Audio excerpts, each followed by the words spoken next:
ನೇಪಾಳದಲ್ಲಿ ಕರಾಳ ಪ್ರಳಯ ಉಂಟಾಗಿದೆ. ಕೈಲಾಸ ಯಾತ್ರಿಕರು ಕೂಡ ಈ ಸಂದರ್ಭದಲ್ಲಿ ನಾಪತ್ತೆಯಾಗಿದ್ದಾರೆ ಅನ್ನುವಂತಹ ಮಾಹಿತಿ ಸಿಗ್ತಾ ಇದೆ. ಆ ಕುರಿತ ಬ್ರೇಕಿಂಗ್ ಅಪ್ಡೇಟ್ ಬರ್ತಾ ಇದೆ, ಬನ್ನಿ ನೋಡ್ತಾ ಹೋಗೋಣ.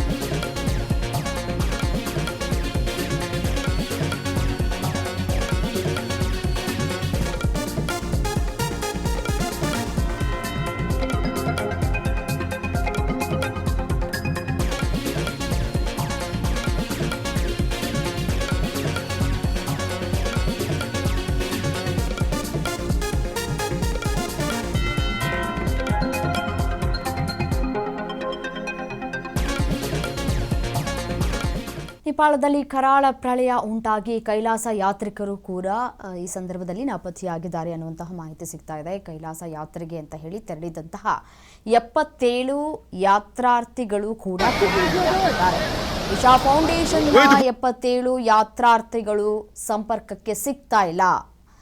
ಇಮಿಗ್ರೇಷನ್ ಕಚೇರಿಯಲ್ಲಿ ಇದ್ದಂತಹ ಯಾತ್ರಿಕರ ಸಂಪರ್ಕ ಕೂಡ ಕಡಿತಗೊಂಡಿದೆ.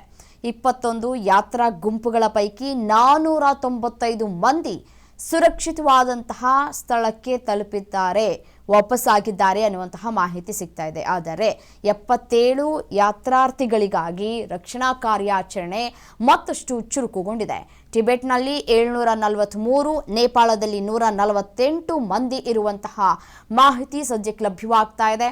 ಕೈಲಾಸ ಯಾತ್ರಿಕರಿಗಾಗಿ ರಕ್ಷಣಾ ತಂಡಗಳ ಕಾರ್ಯಾಚರಣೆ ಮುಂದುವರಿಕೆಯಾಗ್ತಾ ಇದೆ. ನೋಡಿ, ದೃಶ್ಯಾವಳಿಗಳಲ್ಲಿ ಕೂಡ ಗಮನಿಸ್ತಾ ಇದ್ದೀರಿ ಯಾವ ರೀತಿಯಾಗಿ ಪ್ರವಾಹ ಉಂಟಾಗಿದೆ ಅಂತ ಹೇಳಿ. ಪ್ರವಾಹ ಉಂಟಾಗಿ ಅಕ್ಕಪಕ್ಕದಲ್ಲಿ ಇದ್ದಂತಹ ಊರುಗಳೇ ಕೊಚ್ಕೊಂಡು ಹೋಗ್ಬಿಟ್ಟಿದ್ದಾವೆ. ಸಾಕಷ್ಟು ಮಂದಿ ಈಗಾಗಲೇ ಸಾವನ್ನಪ್ಪಿದ್ದಾರೆ.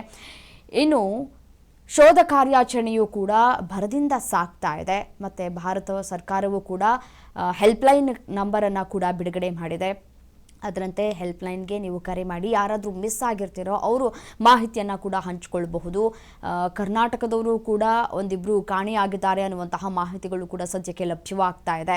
21 ಯಾತ್ರಾ ಗುಂಪುಗಳ ಪೈಕಿ 495 ಮಂದಿ ಮಾತ್ರ ಸುರಕ್ಷಿತವಾಗಿದ್ದಾರೆ ಅನ್ನುವಂತಹ ಡೀಟೇಲ್ ಸಿಗ್ತಾ ಇದೆ. ಇನ್ನು 77 ಮಂದಿ ಏನಾದರೂ ಯಾತ್ರಿಕರು ಅನ್ನುವಂತಹ ಗೊಂದಲ ಪ್ರಶ್ನೆಗಳು ಕೂಡ ಸದ್ಯಕ್ಕೆ ಇಲ್ಲಿ ಮುಂದುವರಿತಾ ಇದೆ. ಮತ್ತು ಕಾರ್ಯಾಚರಣೆಯೂ ಕೂಡ ಯಾವ ರೀತಿಯಾಗಿ ಸಾಗ್ತಾ ಇದೆ ಅನ್ನೋದನ್ನು ಗಮನಿಸ್ತಾ ಇದ್ದೀರಿ. ಒಂದು ಕಡೆ ಫ್ಲೈಟನ್ನು ಕೂಡ ಇಲ್ಲಿ ಬಳಕೆ ಮಾಡಿಕೊಳ್ಳುವಂತಹ ಕೆಲಸಗಳಾಗ್ತಾ ಇದೆ. ಮತ್ತು ಬೋಟ್ಗಳ ಮುಖಾಂತರ ರಕ್ಷಣೆ ಮಾಡುವಂತಹ ಕೆಲಸಗಳು ಕೂಡ ಆಗ್ತಾ ಇದೆ. ಸ್ಥಳದಲ್ಲಿ ಇದ್ದಂತಹ ಅಕ್ಕಪಕ್ಕ ಇದ್ದಂತಹ ಕೆಲವರು ಸಹಾಯ ಹಸ್ತವನ್ನು ಕೂಡ ಚಾಚಿದ್ದಾರೆ. ತಮ್ಮವರ ಪ್ರಾಣವನ್ನು ಈಗಾಗಲೇ ಕಳ್ಕೊಂಡಿದ್ರೂ ಕೂಡ ಉಳಿದವರ ರಕ್ಷಣೆಗಾಗಿ ಕೂಡ ನೇಪಾಳದ ಸಿಬ್ಬಂದಿಗಳು ಕೂಡ ಈ ಒಂದು ಕಾರ್ಯಾಚರಣೆಯಲ್ಲಿ ತೊಡಗಿದ್ದಾರೆ.